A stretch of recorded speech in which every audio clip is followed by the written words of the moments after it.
Donc, merci beaucoup, M. Viel. Merci beaucoup, M. Manès, pour l'invitation.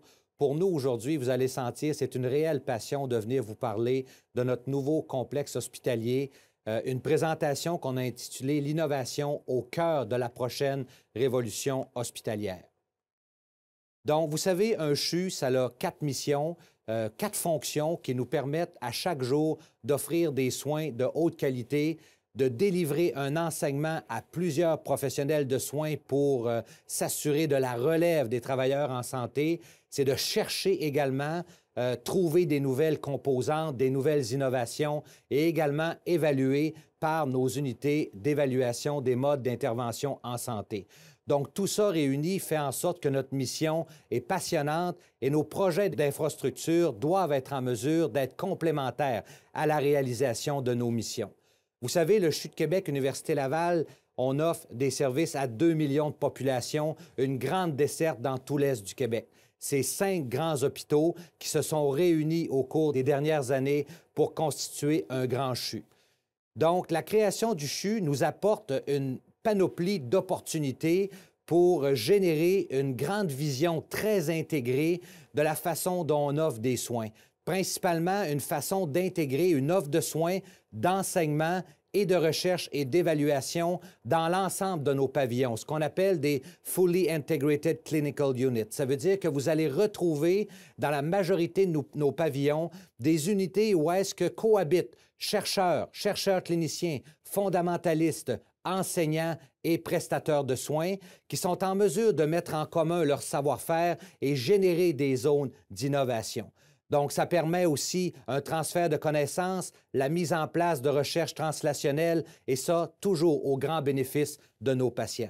C'est une occasion également d'enrichir ce grand projet-là au niveau de tous nos trajectoires régionales et suprarégionales. C'est de mettre en place des têtes de pont, des têtes qui vont être en mesure, des têtes de réseau au niveau de l'oncologie, pour être en mesure de permettre, peu importe d'où vient le patient dans l'Est du Québec, de mettre en place des trajectoires fluides, performance au grand bénéfice de leur expérience patient.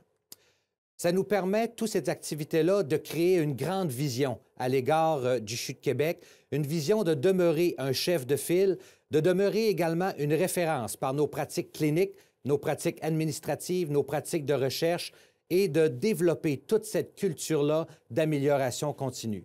Et ça nous a permis de dégager une vision pour l'hôpital de demain qui est totalement intégrée et qui met au cœur également de ses savoir-faire l'accélération numérique au bénéfice de ces travailleurs, mais également au bénéfice de nos patients.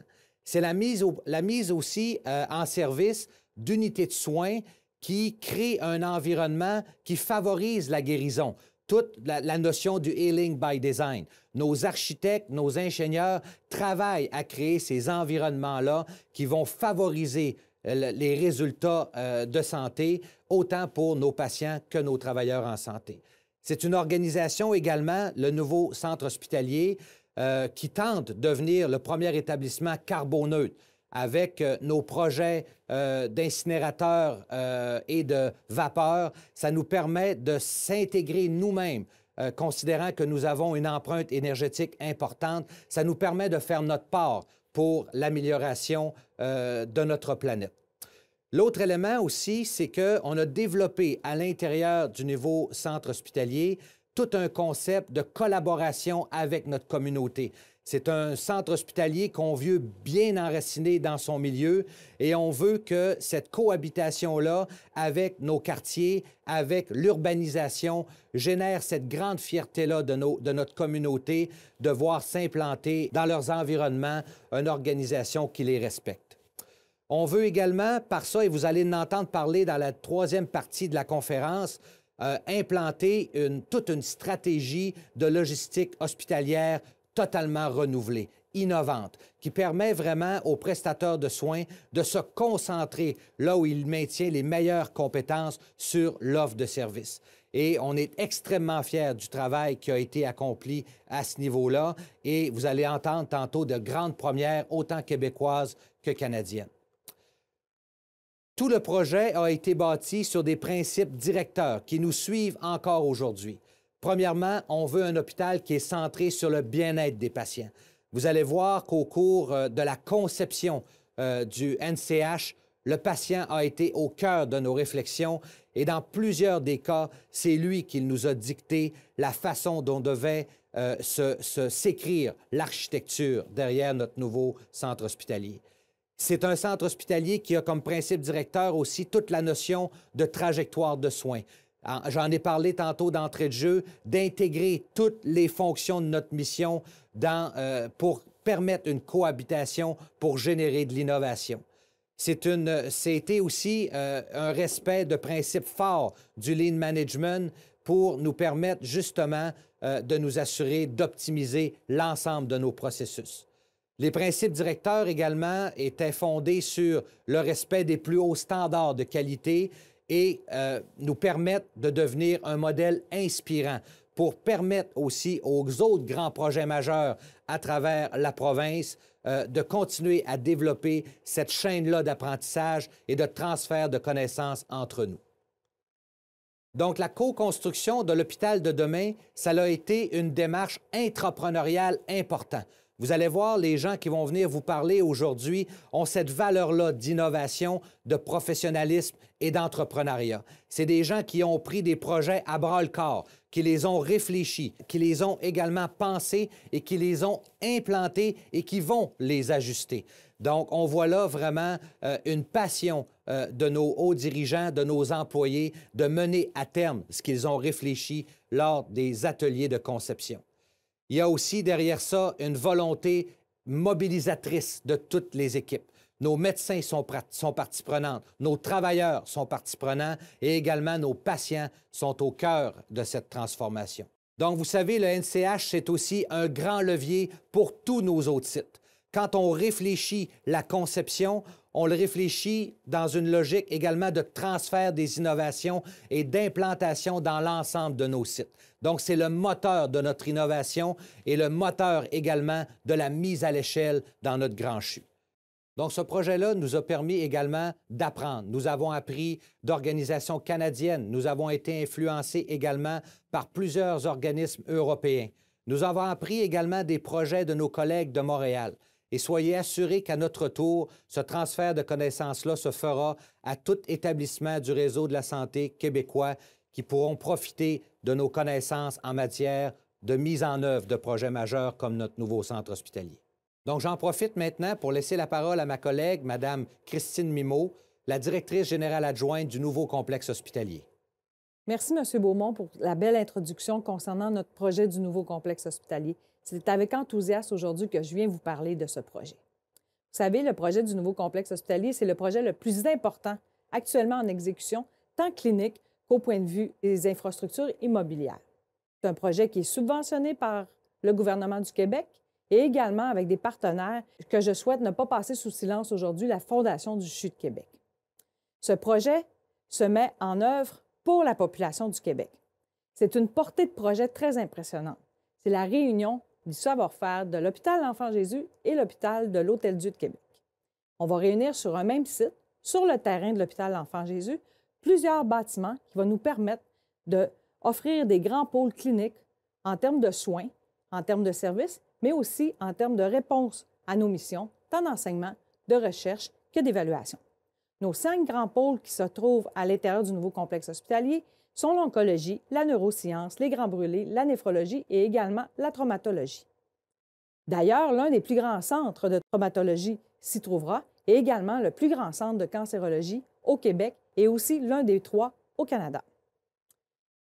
Tout à l'heure, ma collègue Marie-Hélène Boulanger vous parlera de la plateforme clinico-logistique. C'est une première pour nous au Canada. Il y a également une première mondiale. Elle saura vous le raconter. Donc, le projet du nouveau complexe hospitalier va nous permettre d'améliorer l'accès à nos services, également moderniser nos plateaux techniques et d'offrir toutes sortes d'innovations, tant technologiques, cliniques et techniques. Lorsque le nouveau complexe hospitalier a été pensé, plusieurs cliniciens se sont réunis afin de faire des ateliers à différents moments et à différents niveaux. Le but qui était recherché, c'est de placer le patient au cœur de nos actions. Les gains sont notables pour toute notre population, tant pour l'Est du Québec et également pour le Québec. Nous allons ajouter des services tant au niveau des hospitalisations, également une offre de services en clinique externe, plusieurs accès au niveau de notre chirurgie et également une première pour l'Est du Québec, un cyclotron. Je vous parlerai des chambres individuelles un peu plus tard.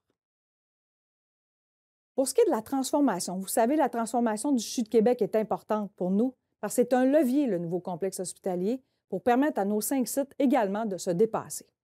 Plus de 100 de nos directions sont impliquées.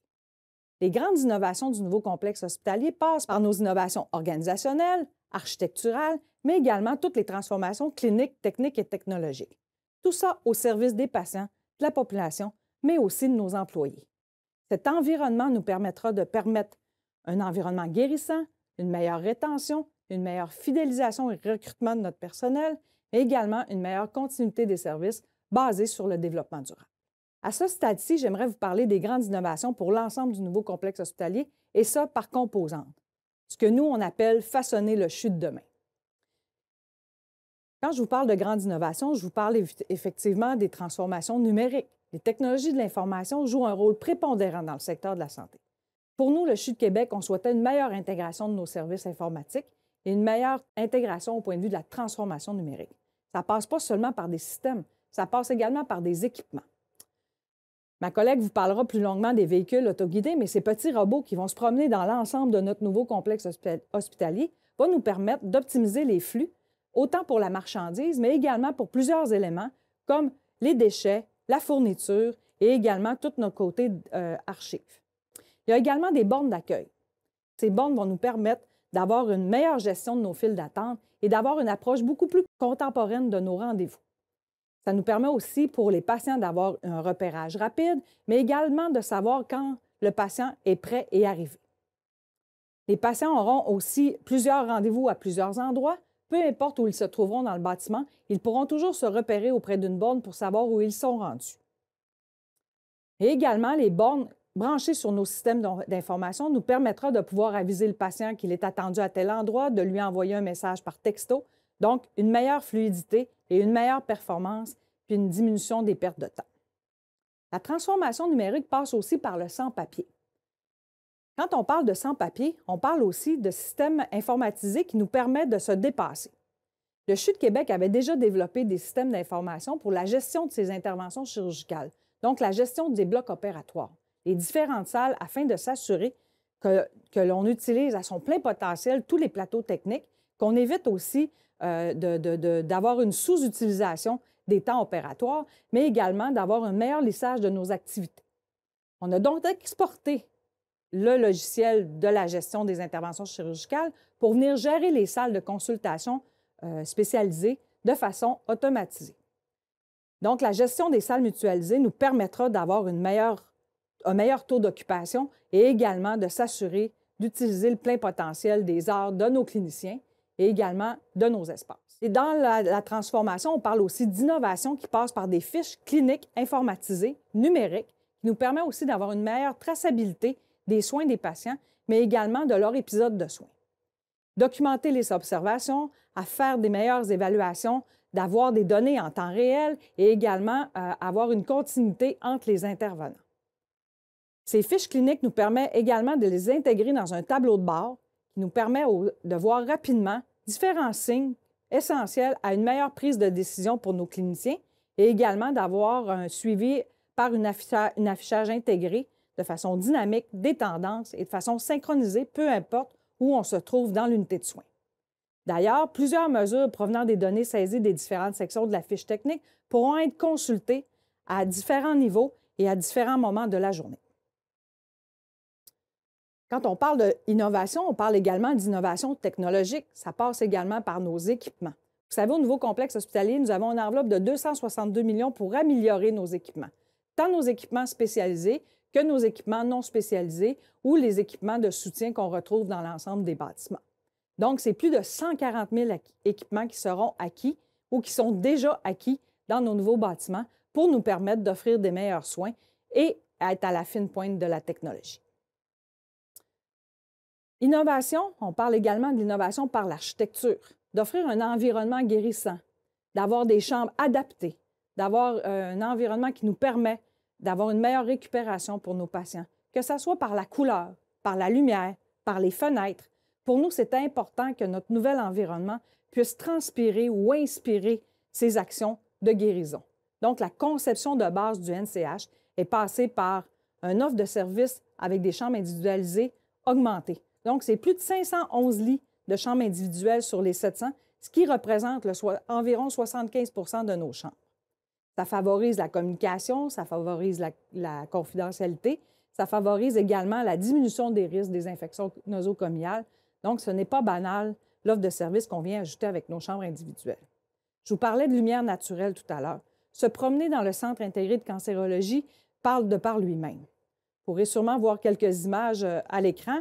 Cependant, notre bâtiment offre vraiment une luminosité qui apporte une tranquillité et également une sérénité à l'intérieur des bâtiments. Partout à l'intérieur du centre intégré, le fait que l'on est venu mettre un espace vert au centre de l'environnement du bâtiment, la lumière se retrouve à plusieurs endroits. D'ailleurs, vous savez, dans la conception d'un centre de radio-oncologie, souvent, tous les accélérateurs linéaires qui traitent les patients en radio-oncologie, on les retrouve en sous-sol. De plus, c'est des protections avec des murs tellement épais qu'ils n'ont pratiquement jamais de lumière.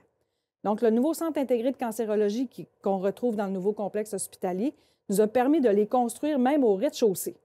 Malgré toute la protection des murs de béton, nous avons trouvé la possibilité d'apporter de la lumière dans tous les corridors, dans les salles d'attente et même de la lumière dans les salles de contrôle de nos accélérateurs. C'est vraiment impressionnant de se promener dans un centre de cancérologie de la sorte. J'espère que nos patients pourront apprécier rapidement cette nouvelle innovation. Pour ce qui est de l'architecture également environnementale, vous savez, on a intégré plusieurs œuvres d'art. Le gouvernement du Québec investit dans nos projets à la hauteur d'environ 1 des budgets pour nous permettre d'offrir des espaces liés à la culture et l'art. Au-delà de cette culture et des arts qui sont intégrés, ceci nous amène vraiment à un environnement tout à fait adapté et qui nous rappelle qu'on n'est peut-être pas dans un hôpital. Donc, vraiment beaucoup de verdure, beaucoup de luminosité, avec une architecture pour nos arts qui nous offre un environnement qui est sain, qui permet aux patients de sentir que peut-être même s'il est à l'intérieur d'un milieu spécialisé, il y a quand même un côté humain et bienveillant de nos bâtiments. Et j'espère que les œuvres d'art pourront être appréciées à ce niveau-là. Donc, au-delà des humains, de nos employés, l'environnement vient contribuer à un climat qui est sain et rempli de sérénité. Mobilier maintenant, on parle de mobilier, ça peut paraître anodin, mais le mobilier peut apporter aussi une certaine diminution du niveau des risques, que ce soit des incidents ou des accidents pour nos employés, mais également pour nos patients. Donc, chacune des composantes propose un environnement adapté pour le mobilier, autant dans les chambres, dans la circulation des corridors.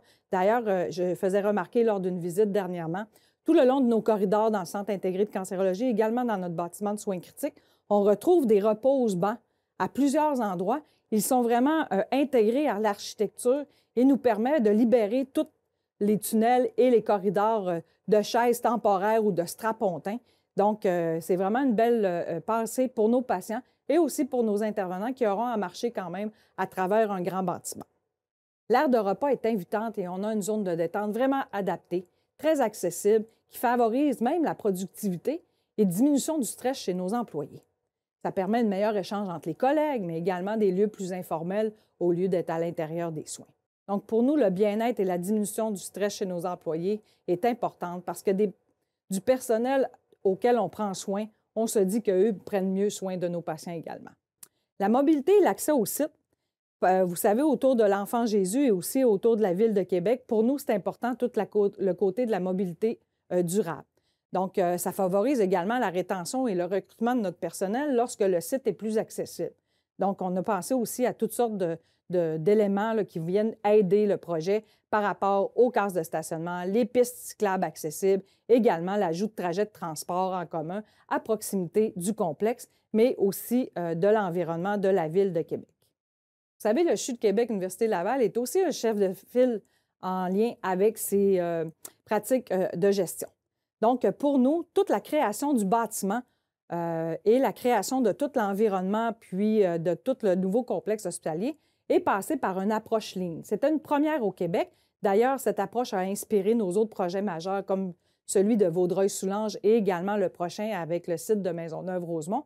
Donc, pour nous, de penser le bâtiment auprès des patients, l'implication des employés pour une meilleure réponse à leurs besoins et aussi pour prendre les meilleures décisions pour diminuer les insatisfactions de notre clientèle et de notre personnel. Donc, depuis la fin de l'été 2014, vous savez, nos médecins, nos professionnels du CHU de Québec se sont réunis, se sont mobilisés pour vraiment faire des activités de planification et d'organisation clinique du projet. Le résultat, un plan fonctionnel, technique et clinique basé sur des actions lignes. Donc, définir la vision du projet et aussi se connaître et se reconnaître parce qu'il y a une fusion des équipes de l'Enfant Jésus et de l'Hôtel-Dieu de Québec. Il fallait les amener à imaginer l'avenir ensemble et de créer une force et une inspiration pour définir tous les nouveaux modes de fonctionnement basés sur les besoins des patients. Les gains ont été notables. Ceci nous a permis d'améliorer l'accès à nos lits d'hospitalisation, d'ajouter des civières d'urgence en termes de développement et également nous permettre d'avoir un bloc opératoire sur 2 étages pour permettre un meilleur accès à plus de 5000 chirurgies. Également, nos consultations externes ont été pensées avec une vision performante pour augmenter l'accès de nos consultations spécialisées. Entre autres, plus de 40 000 consultations pourront être faites au nouveau centre de cancérologie du CHU de Québec. On est venu améliorer le plateau technique, on est venu ajouter un cyclotron et on est venu ajouter également des possibilités d'offrir plus de 6 000 traitements en hémato-oncologie par année. Je parlais tout à l'heure dans notre approche de transformation et d'innovation de gestion. Les bases d'un projet passent par les meilleures pratiques en gestion de projet. Ça nous permet de réaliser un projet performant, mais également qui répond aux besoins de notre clientèle et également de nos employés. Les fondements de la gestion de projet passent également par la gestion de notre donnée et l'intelligence d'affaires derrière les données. Ces données nous permettent de prendre les meilleures décisions basées sur des données probantes, mais aussi pour planifier à court, moyen et long terme. La gestion de projet fait partie maintenant du quotidien du CHU de Québec, mais également du nouveau complexe hospitalier. Juste piloter un projet tel que le nôtre, en termes de réalisation immobilière, en termes de transformation, en termes de planification de la transition, en termes de gestion des échéanciers, gestion des coûts et également tout le déménagement et la préparation de l'arrivée des nouveaux patients dans leur nouvel environnement et la préparation de nos employés, tant en termes de simulation et en termes de formation, ça demande des données pour nous permettre de prendre les meilleures décisions d'orchestration, de séquence et surtout de prendre des décisions lorsque les choses ne se passent pas comme on le veut. Donc, la chaîne de gestion est importante dans le suivi d'un projet comme le nôtre. Au point de vue des innovations organisationnelles également, l'implication des patients partenaires est importante. Elle collabore à la mise en place des soins et services qui répondent aux besoins des patients et permettent à l'organisation aussi de faire des meilleurs choix basés sur les décisions ou l'inspiration que les patients nous demandent.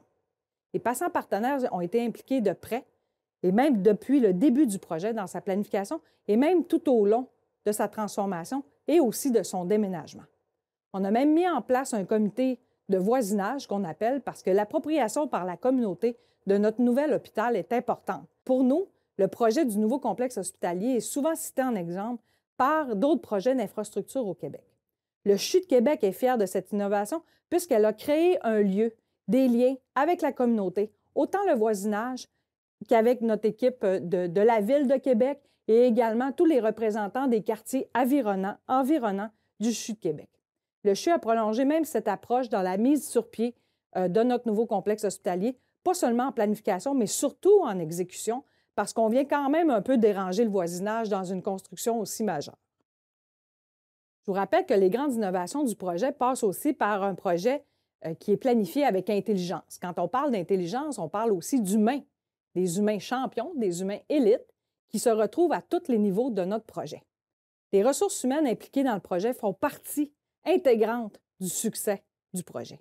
Leur offrir un environnement auquel ils puissent répondre à leurs aspirations, mais également être dans un environnement rempli de défis, de complexité, et on doit leur donner des conditions gagnantes pour pouvoir demeurer au projet et nous amener aux livrables attendus et aux plus grands résultats basés sur les meilleures pratiques. Ceci ne se fait pas en claquant des doigts. Vous comprendrez que dans la volatilité actuelle des ressources humaines, il faut vraiment s'assurer d'offrir un super environnement. Donc, il faut leur donner une capacité de se développer, de pouvoir apporter aussi toute leur intelligence derrière le projet, de pouvoir aussi leur donner les leviers nécessaires pour réussir, mais également les soutenir pour avoir un excellent climat. Il faut trouver aussi des champions et des experts qui sont capables d'agir dans la complexité. Le ministère de la Santé, qui est le mandataire du projet du nouveau complexe hospitalier, nous donne également les possibilités de pouvoir garder notre personnel en ayant des règles du jeu pour que notre personnel ait les conditions lorsqu'ils sont prêtés vers un projet, tout en ne perdant pas les conditions de leur poste qu'ils occupaient auparavant.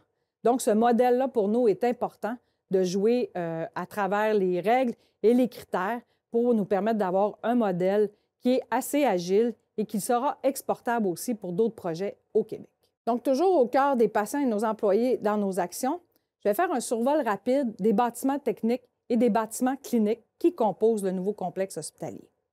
Quand on parle d'innovation, ça passe également par le technique.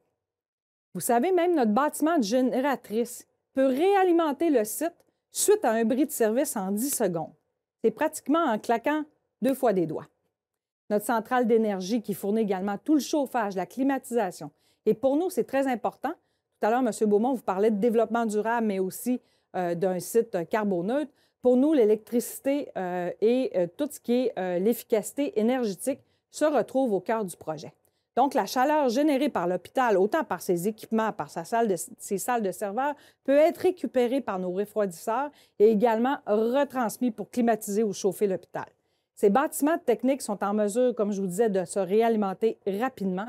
Donc, c'est vraiment à la fine pointe, dernière technologie. Donc, on est très fiers de nos bâtiments techniques. Également, tout l'ensemble de nos bâtiments techniques sont reliés par des tunnels. Puis c'est des tunnels qui sont aussi logistiques auxquels les patients n'auront pas accès. D'ailleurs, nos petits robots véhicules autoguidés vont passer dans la partie du tunnel de droite.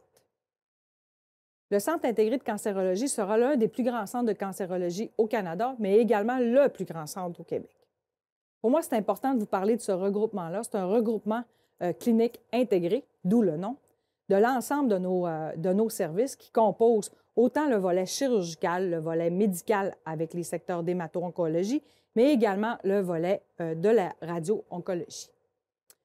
Les secteurs de soins sont aussi supportés par des équipes cliniques interdisciplinaires et également tout l'ensemble de nos missions d'enseignement et de recherche. Donc, le principe d'intégration, pour nous, est important et favorise l'approche autant en recherche et autant en soins pour pouvoir demeurer les meilleurs et être chef de file. Vous savez, les patients sont au cœur de nos soins. On a même fait des approches de fonctionnement par siège tumoral au lieu que le patient se promène d'un endroit à l'autre pour aller rencontrer soit le chirurgien, le médecin en radio-oncologie ou l'hémato-oncologue. Tous se rassemblent dans un même endroit auquel on leur permet d'avoir une meilleure intégration et une meilleure collaboration autour du patient et de permettre d'avoir moins de déplacements, mais surtout d'avoir une meilleure intervention auprès des patients pour nous permettre de ne pas perdre de temps et de donner le service au bon moment. Le Centre intégré de cancérologie est teinté aux couleurs du fonctionnement, comme je viens de vous dire, de l'intégration des services et tout notre système est pensé pour cette intégration-là, tant pour les rendez-vous, la gestion des salles de consultation et également le rôle des infirmières pivots en oncologie et des équipes interdisciplinaires. Nous allons offrir également un service d'intervention rapide. Quel est ce service? C'est un service d'intervention auquel les patients pourront venir consulter lorsqu'ils ont des symptômes ou des situations d'urgence qui nécessitent l'intervention, pas d'une salle de choc, mais une intervention soit de soins ou médicale.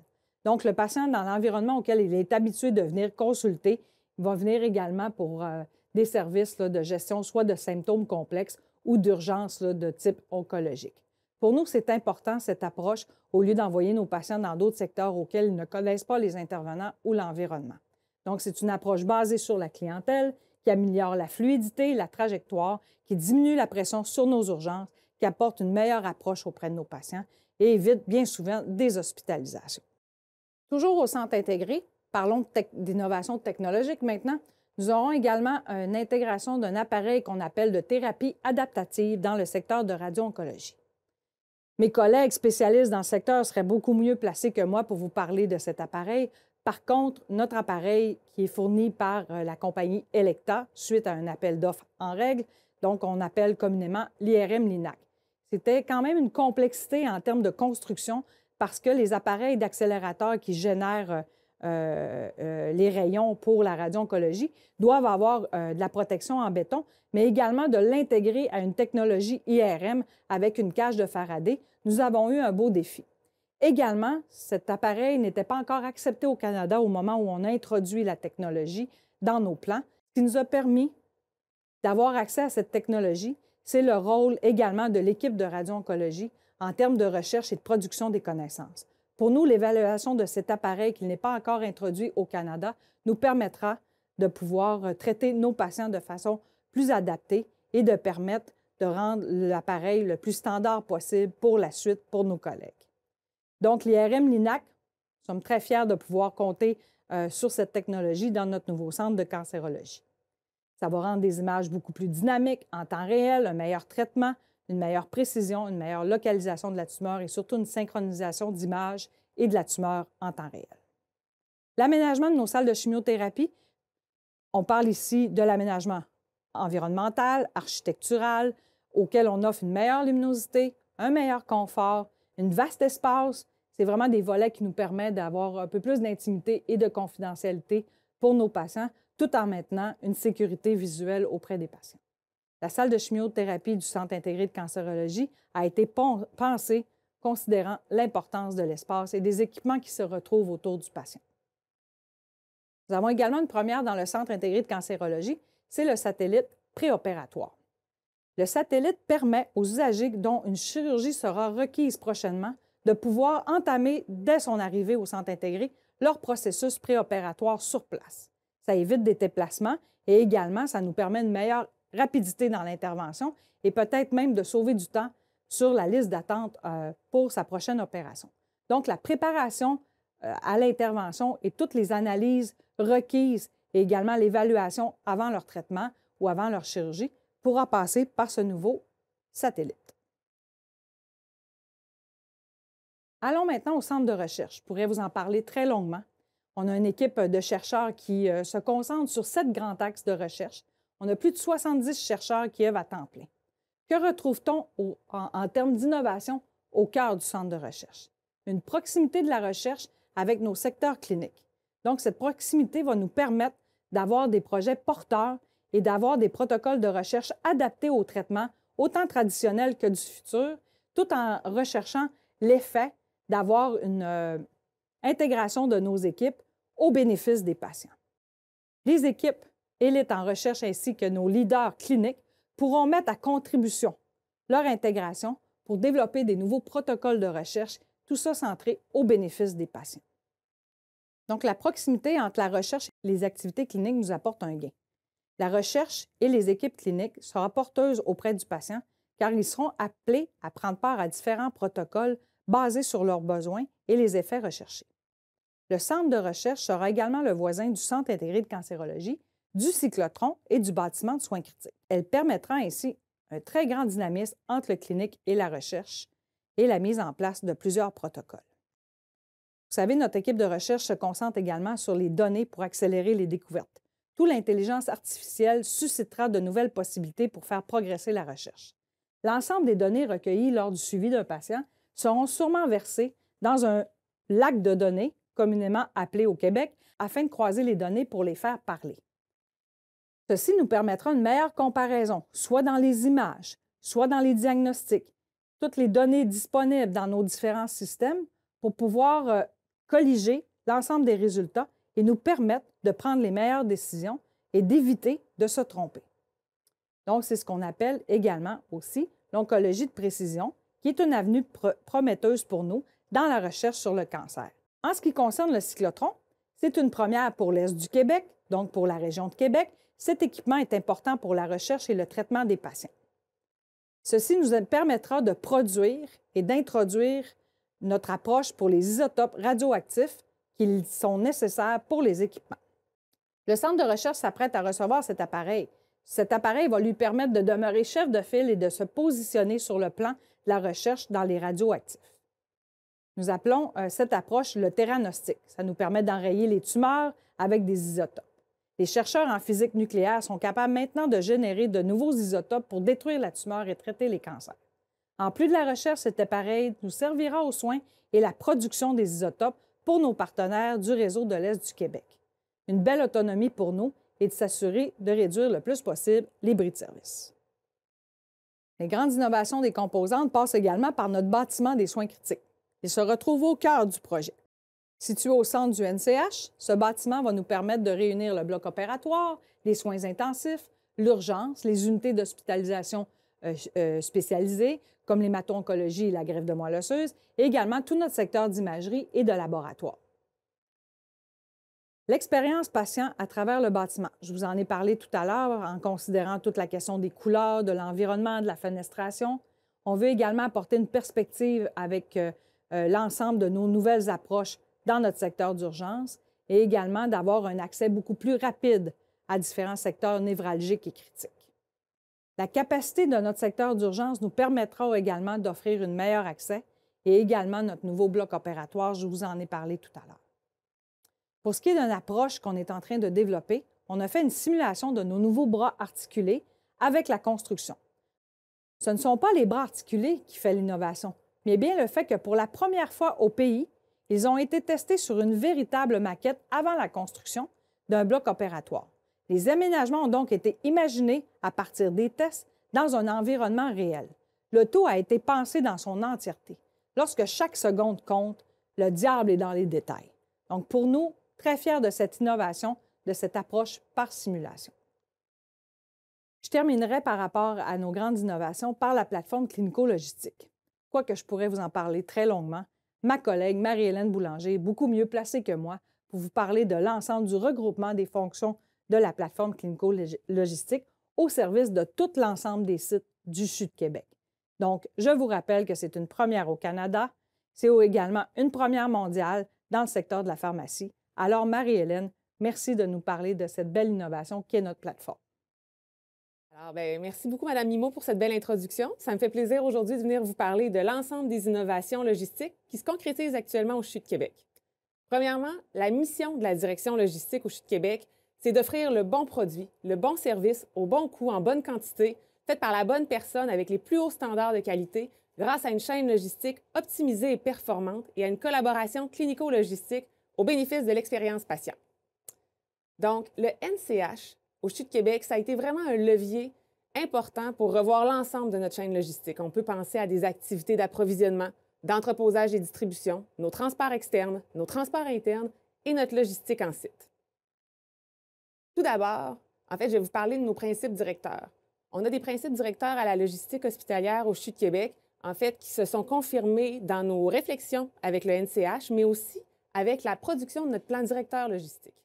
Donc, on se parle ici de centralisation des activités de production. On parle de mutualisation des transports ou d'automatisation dans la mesure du possible. On parle de distribution au point d'utilisation parce que, dans le fond, on veut éviter les doubles manipulations. Puis, ce qu'on souhaite ultimement, c'est de mettre en place une logistique invisible et de libérer le personnel soignant de toute préoccupation logistique afin qu'il puisse se consacrer à sa mission première, le soin aux patients. La plateforme clinico-logistique, en fait, est la première opportunité dans notre grande révision de la chaîne logistique.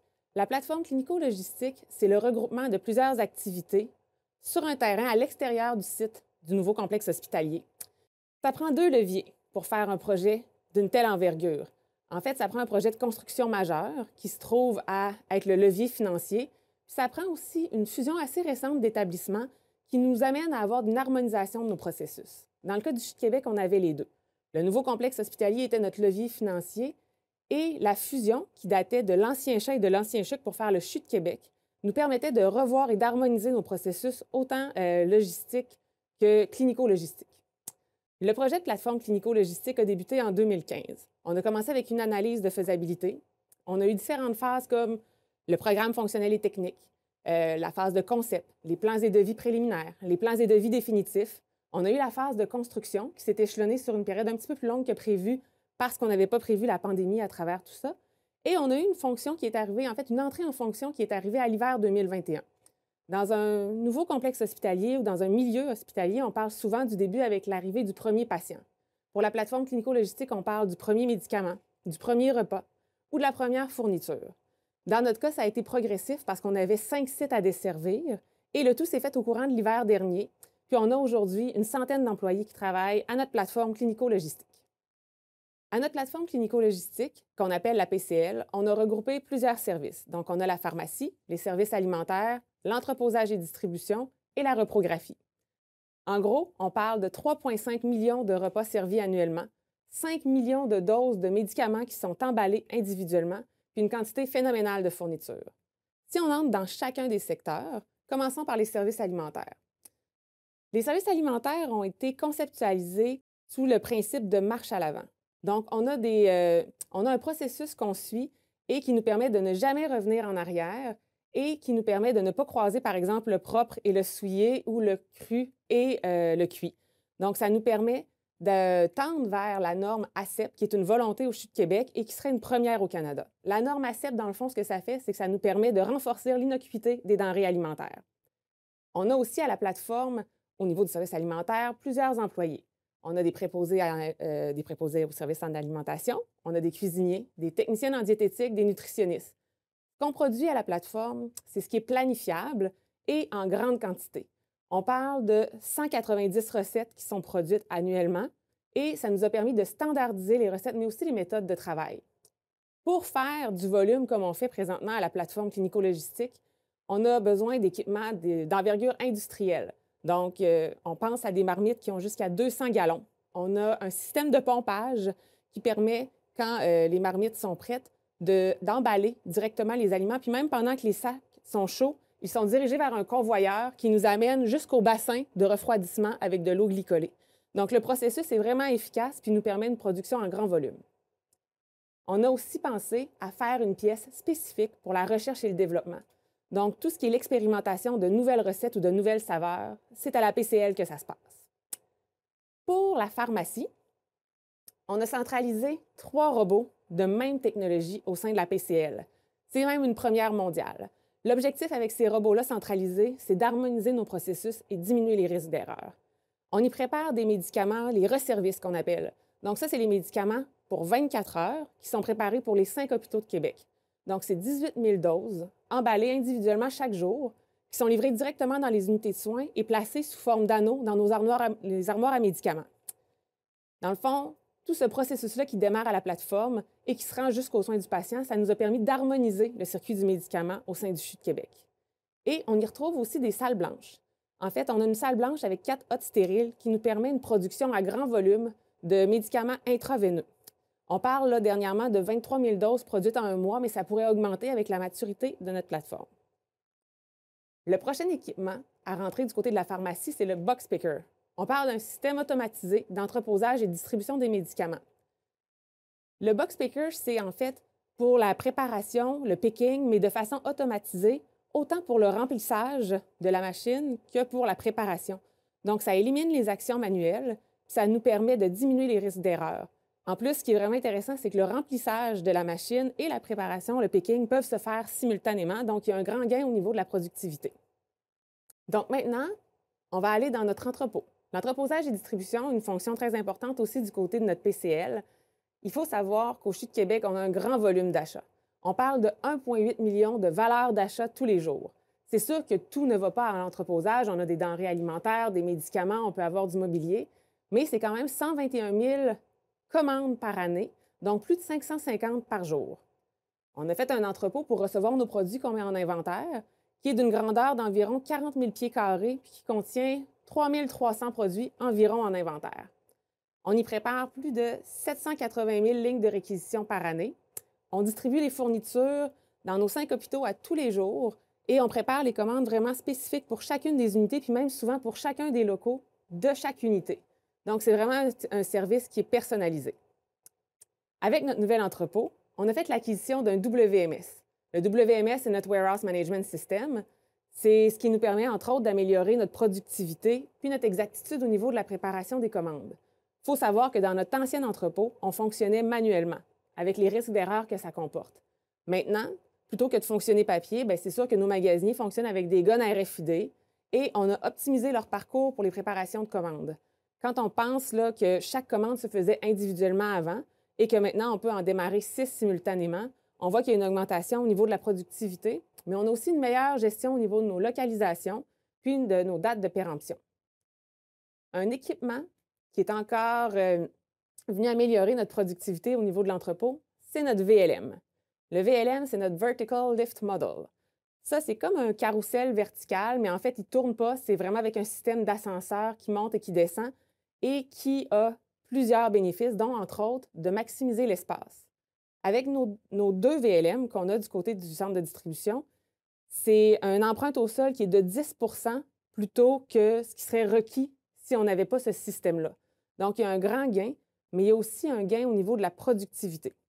On pense qu'on peut doubler, même voire tripler la préparation de commandes au niveau de l'efficacité de nos magasiniers parce que là, on parle de 12 commandes qui peuvent être préparées simultanément. Mais en plus, c'est que les magasiniers n'ont pas besoin de se déplacer, c'est les produits qui viennent à eux. Et ce qui est intéressant, c'est que les produits ils viennent même à une hauteur toujours la même, à la hauteur de chaque employé, même que la hauteur de l'équipement peut s'ajuster selon la grandeur de l'employé qui travaille au VLM. Donc, c'est plus ergonomique, c'est très efficace et ça nous permet de gagner en productivité. Un des avantages qui est commun aux 3 fonctions de la plateforme, c'est l'optimisation de nos routes de transport. Avant la PCL, on avait des productions décentralisées, donc c'est sûr qu'il y avait une complexité au niveau de nos routes de transport.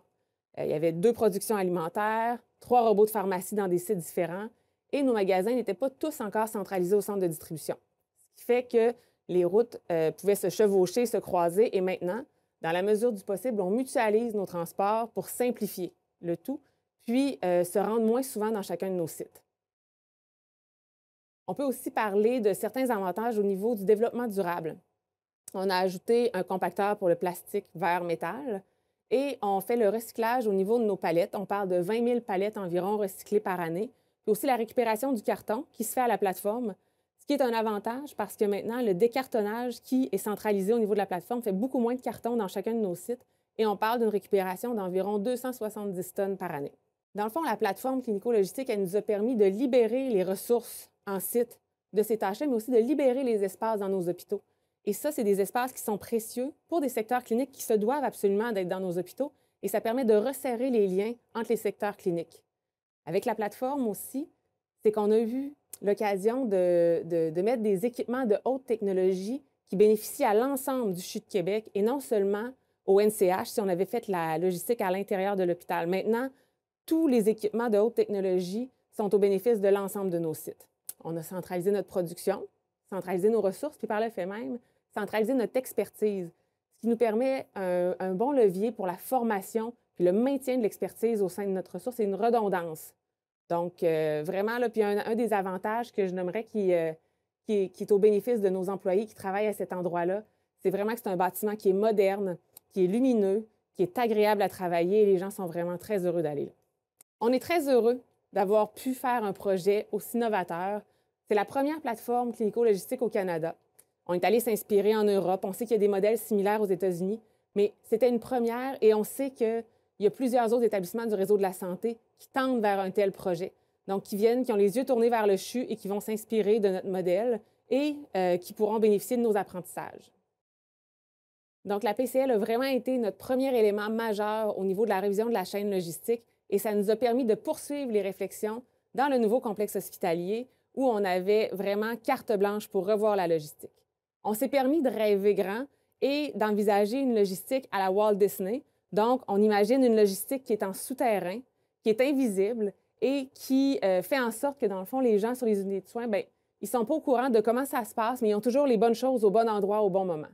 Donc, notre logistique invisible, on pense à notre débarcadère, nos quais, là, notre réception de marchandises est souterraine. On a les activités de retraitement des dispositifs médicaux, de services alimentaires, nos ateliers de réparation des équipements. On a notre lingerie, notre buanderie. Donc, tout ça est en sous-sol et emprunte des corridors, des ascenseurs dédiés pour se rendre jusque sur les unités sans entrer en conflit avec les ascenseurs cliniques ou de visiteurs. Normalement, la logistique dans nos hôpitaux, elle doit s'adapter aux infrastructures en place. C'est un privilège de pouvoir dessiner un squelette logistique qui nous permet d'avoir des processus optimaux. Un des premiers faits marquants du nouveau complexe hospitalier, c'est l'étendue, c'est la distance à parcourir au sein de l'hôpital. Quand on part de la centrale d'énergie, du centre de recherche, du centre intégré de cancérologie, du bâtiment des soins critiques jusqu'à l'Enfant Jésus existant, on parle de près d'1 kilomètre de distance. C'est des kilomètres à parcourir en grande quantité à tous les jours. Et on sait que dans l'approche Lean, les déplacements, c'est considéré comme du gaspillage ou une tâche à non-valeur ajoutée. Donc, il fallait vraiment réfléchir à une solution. La solution, c'est avéré les VAG, nos véhicules autoguidés. Des véhicules autoguidés, c'est comme des robots qui circulent à même nos circulations dédiées, qui ont des ascenseurs pour eux, qui sont synchronisés avec les portes, qui sont à toute fin pratique autonomes pour leur déplacement sans nécessité d'humains dans l'intervention, sauf à la toute fin ou au début du processus, naturellement, puis je vais vous l'expliquer un petit peu plus tard. Les flux sont nombreux dans le nouveau complexe hospitalier. On a des denrées, en fait, les repas, les fournitures, les médicaments, les matières résiduelles, les dispositifs médicaux, les colis. C'est toutes des choses qui transigent tous les jours. Les VAG nous permettent de centraliser et d'améliorer la gestion de nos transports. On a des transports qu'on dit fixes, des transports qui sont flexibles. On peut penser, par exemple, à différents retours de lingerie souillée ou de matières résiduelles qui vont être plus flexibles, qu'on peut déplacer dans le temps, mais on a l'heure des repas ou l'heure d'arrivée des glacières qui contiennent les prélèvements pour être analysés au laboratoire qui sont plus fixes. Et ça, c'est nos goulots, c'est les moments où on a déterminé c'est quoi notre nombre de VAG, donc le moment où on a le plus de transport. Et ça serait très difficile de gérer avec nos ressources humaines parce que pour les pics où on n'est pas capable de lisser nos flux, c'est difficile d'avoir une quantité de ressources supplémentaires qui arrivent. On ne peut pas envisager, par exemple, des quarts de travail fractionnés. Ce n'est pas du tout attractif pour nos ressources. Donc, les VAG nous permettent soit de mieux lisser notre charge de travail ou de répondre à nos pics en arrivant en grande quantité. Puis, c'est sûr qu'un des avantages aussi, c'est que nos VAG sont disponibles 24 heures sur 24, 7 jours sur 7, 365 jours par année. Tantôt, je vous parlais d'une grande superficie, d'une grande multitude de transports à effectuer tous les jours. Concrètement, on parle d'environ 3000 transports par jour. 3000 transports, pour les faire par des ressources, on parle d'environ 72 personnes à temps complet qui seraient requises pour aller faire ces transports-là. Dans un contexte de pénurie de main-d'œuvre comme on le connaît en ce moment, c'est important de consacrer le temps de nos ressources à des tâches à valeur ajoutée. Et on est très fiers d'avoir envisagé en 2016 l'intégration de l'automatisation de nos transports parce que la pénurie de main-d'œuvre, on la connaît tous présentement, est très importante. Il y a aussi des avantages qualitatifs à l'arrivée de nos véhicules autoguidés. On peut penser, par exemple, à des circulations dédiées. Quand on a un hôpital qu'on dit AGV Ready, en fait, c'est que nos circulations sont dédiées, le personnel soignant attend moins longtemps dans les ascenseurs cliniques, nos visiteurs aussi. C'est vraiment une ségrégation de nos flux qui permet une meilleure optimisation de nos déplacements. Un autre avantage, c'est certainement notre laveur automatisé. C'est impressionnant de voir ce système de laveur automatisé-là qui nous permet un lavage systématique de chacun de nos chariots. Donc, on augmente la fréquence, mais on augmente surtout la qualité du nettoyage qui est fait pour répondre à nos normes de prévention, contrôle des infections. On a des avantages sur l'entretien du bâtiment parce qu'il ne faut pas sous-estimer le nombre de chariots qui, quotidiennement, peuvent accrocher un coin de mur. Et tout ça, bien, ça vient avec de la réparation, opération du bâtiment, menuisier, peinture. Donc, les VAG sont dans des circulations prévues d'avance, beaucoup moins d'accros dans les murs. Et surtout, ils transportent des charges qui sont très lourdes et qui n'ont pas à être faites par nos employés. Donc, on peut même envisager une diminution au niveau des accidents de travail puisque les charges vont avoir été prises par nos VAG. Après avoir réfléchi à nos transports automatisés avec les VAG, venait nécessairement la réflexion de notre logistique des 30 derniers mètres. Les 30 derniers mètres, c'est la logistique qui se passe à même l'unité de soins. On pourrait, en comparaison, parler de du principe du last mile delivery. Dans le fond, si on prend, par exemple, Amazon, qui vient dans la ville de Québec porter des colis pour plusieurs résidences, on pourrait penser que s'il arrêtait au pont de Québec et que chacune des personnes de la ville de Québec allait chercher lui-même son colis au pont, il y aurait beaucoup plus d'énergie consacrée en logistique. Quand Amazon le prend en charge, il fait une tournée intelligente, il a optimisé ses transports, ses déplacements, et il y a beaucoup moins d'énergie gaspillée à faire cette gestion-là. Envisageons la même chose au sein de nos hôpitaux, donc plutôt que chacun s'occupe de ses propres transports, de ses propres réapprovisionnements, tout est pris en charge par la logistique, puis on s'assure d'amener la bonne chose au point d'utilisation. Dans un contexte de pénurie de main-d'œuvre toujours, c'est important d'avoir des gens qui font les bonnes choses, qui travaillent sur des tâches à valeur ajoutée, mais c'est aussi important, en fait, dans un contexte où on a une pénurie de main-d'œuvre spécialisée, qu'on mette la bonne personne sur la bonne tâche. Pour arriver à toutes ces belles réflexions-là au niveau de notre logistique des 30 derniers mètres, on a fait plusieurs projets pilotes dans les dernières années. On est allé faire des observations dans les unités de soins dans différents secteurs. On a fait des projets de prise en charge où on a optimisé des processus. Puis, on a été capable, à plusieurs reprises, de corroborer la donnée qu'on entend dans la littérature qui dit qu'à chaque heure logistique investie, c'est près de 1,9 heures clinique qui est libérée. Donc, on passe pratiquement du simple au double. C'est vraiment intéressant d'aller travailler sur ces processus-là. On a fait aussi des observations dans différents milieux, dans nos hôpitaux, pour voir c'est quoi le potentiel. Une fois qu'on sait qu'à chaque heure qui est investie en logistique, on libère du temps, c'est quoi notre potentiel de prise en charge? Dans des secteurs plutôt comme des unités de soins, on voit que nos préposés aux bénéficiaires peuvent investir jusqu'à 20 de leur temps dans des tâches logistiques. Et dans des secteurs ambulatoires, on est des fois près de 60 du temps qui est consacré à ces tâches-là. On a fait des projets dans les urgences, les blocs opératoires. Donc, on a recueilli beaucoup de données. Puis, pour vous donner juste un exemple très concret, dans un dernier projet qu'on a fait dans un bloc opératoire, on est allé prendre en charge les tâches logistiques.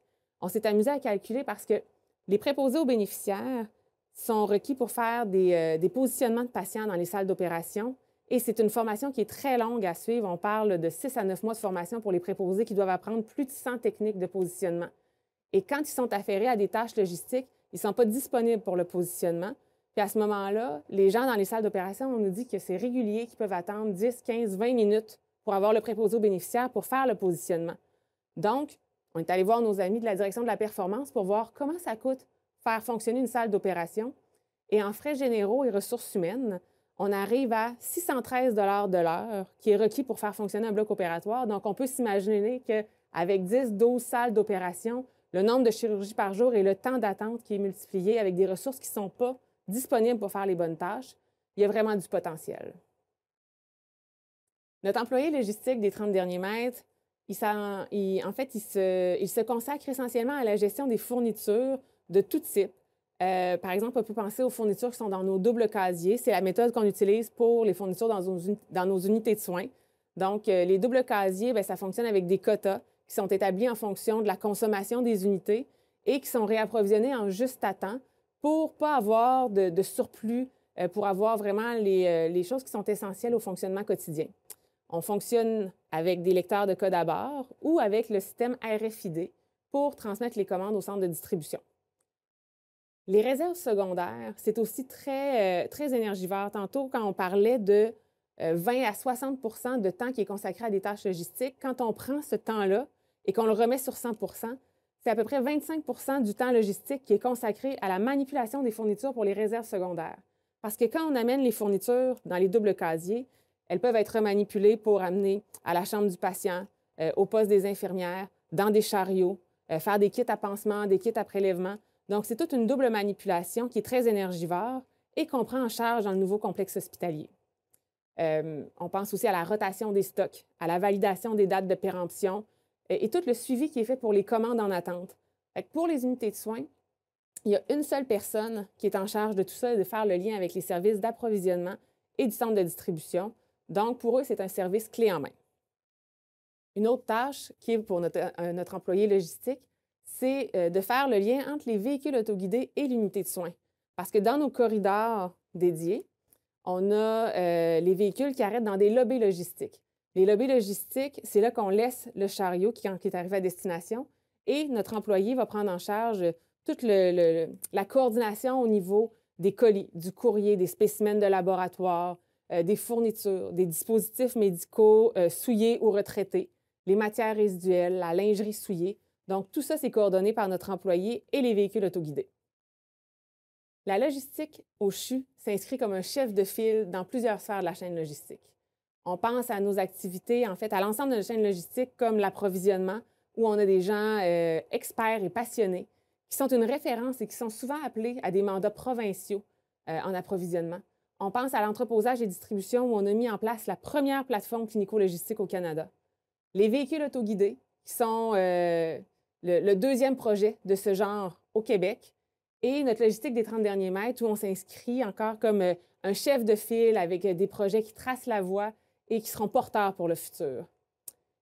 Fait que dans le fond, quand on regarde l'ensemble de notre chaîne logistique, qu'on part de nos activités de production à notre plateforme clinico-logistique, où on se rend dans nos sites avec des transports mutualisés, des transports automatisés, qu'on a notre employé logistique qui s'assure des 30 derniers mètres, bien, on s'inscrit dans notre vision qui est d'améliorer l'accès aux soins et de s'imposer comme leader international en logistique hospitalière en mettant à profit nos compétences, notre expertise et notre sens de l'innovation. Et sur ce, on vous laisse sur un magnifique vidéo qui met en valeur les employés de notre plateforme clinico-logistique. On n'a pas à choisir entre une approche humaine dans nos hôpitaux et un système efficace et performant. Tous deux peuvent très bien coexister ensemble et bénéficier aux patients, au personnel de la santé et à la société québécoise dans son ensemble.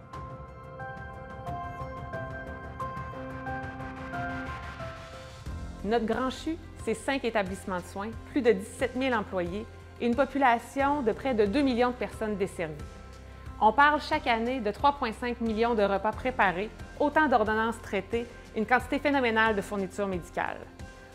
On a créé la plateforme clinico-logistique qu'on appelle la PCL, un nouveau bâtiment avec des équipements à la fine pointe de la technologie pour aller prendre en charge des activités planifiables et ainsi libérer les espaces et le personnel dans nos hôpitaux. Dans le fond, plutôt que d'adapter nos modes de fonctionnement aux bâtiments existants, on a réfléchi aux meilleurs processus et on a construit les infrastructures nécessaires. La plateforme clinico-logistique est un levier important qui nous permettra de poursuivre l'optimisation de la chaîne logistique pour la rendre invisible et ainsi permettre aux hôpitaux de se consacrer à leur mission première, le soin aux patients.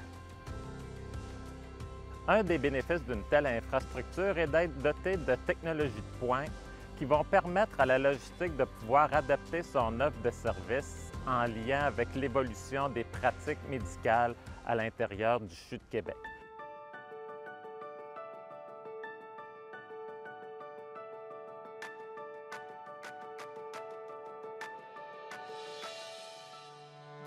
À la pharmacie de la PCL, nous avons centralisé 3 robots pharmaceutiques de la même technologie.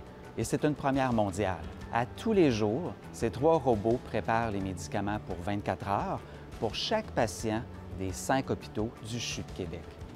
À maturité, ça sera 18 000 doses par jour, emballées individuellement, qui vont être servies. Nous avons aussi à la PCL 4 hottes stériles, d'où nous préparons des seringues d'antibiotiques que nous allons aussi livrer dans nos 5 hôpitaux. Tout ce travail se fait grâce à une équipe dévouée d'une vingtaine d'employés qui travaillent tous dans le même but, harmoniser nos processus et diminuer les risques d'erreur. Notre système d'entreposage et distribution touche vraiment la réception, la rotation et la livraison de produits de toutes sortes utilisés par nos hôpitaux du CHU de Québec. On ne pourrait pas passer à côté du VLM, notre super système qui nous aide à augmenter considérablement la productivité, ce qui nous amène aujourd'hui à réduire de 90 % l'espace qui était requis au sol avant pour le rangement de ce matériel.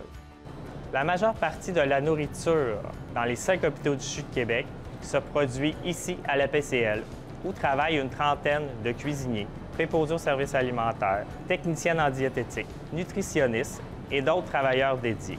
Toute la production planifiable de grande quantité se fait maintenant ici, à la PCL, de façon harmonisée, dans des espaces adaptés, avec de l'équipement de pointe. On a une salle à manger, une belle salle à manger fenestrée. On a un stationnement gratuit. La plateforme clinico-logistique, c'est du bonheur. Les médicaments, les fournitures et les repas sont produits, entreposés et distribués à partir de la plateforme clinico-logistique selon un système de transport optimisé. nos transporteurs partent désormais de la PCL pour se rendre directement dans chacun des sites de façon efficace.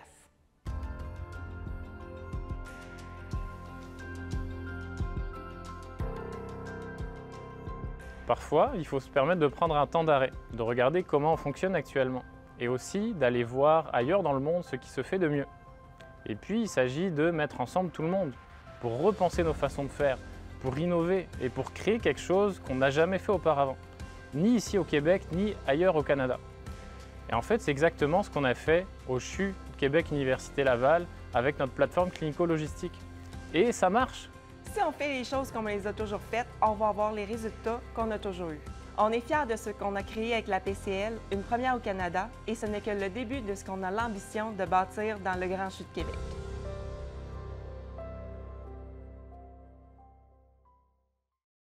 Vous comprendrez qu'il est difficile pour moi de tout vous transmettre la passion des équipes du CHU de Québec Université Laval envers ce projet. Vous savez, de voir en vrai nos bâtiments se construire, de se promener dans un environnement qui a été pensé depuis tellement longtemps, pour nous, c'est une très belle réalisation de livrer chaque composante. Donc, le CHU de Québec Université Laval, comme chef de file, s'est inspiré de la phrase de Peter Drucker qui est « Une meilleure façon de prédire l'avenir, c'est de le créer », et c'est ce qu'on fait actuellement au CHU de Québec Université Laval. Merci à tous et bonne continuité de votre conférence. En terminant, je vous remercie infiniment de nous avoir écoutés aujourd'hui. C'était agréable de vous partager notre passion de notre nouveau complexe hospitalier. Pour nous, dans la capitale nationale, pour l'Est du Québec, nous avons débuté notre révolution hospitalière et nos équipes sont en marche. J'en profite pour les remercier, tous nos travailleurs, travailleuses, nos médecins, nos constructeurs, nos partenaires, un gros merci. Le CHU de Québec, par cette démarche, se positionne encore une fois comme un chef de file, comme une référence. Pour nous, c'est fondamental de maintenir à l'intérieur de nos savoir-faire cette notion aussi d'amélioration continue et de se rappeler toujours pourquoi on le fait, pour notre communauté, pour nos patients, pour nos employés. Nous sommes une organisation qui est fondamentalement centrée sur la réponse aux besoins des personnes. C'est pour ça qu'on vient y chercher là notre principale motivation pour offrir à notre communauté des soins humains, des soins qui sont innovants, avec des hauts standards d'excellence et dans lequel la collaboration entre nos différentes équipes, entre les intervenants du milieu et notre communauté est au cœur de nos savoir-faire. Donc, merci beaucoup et bonne fin de conférence.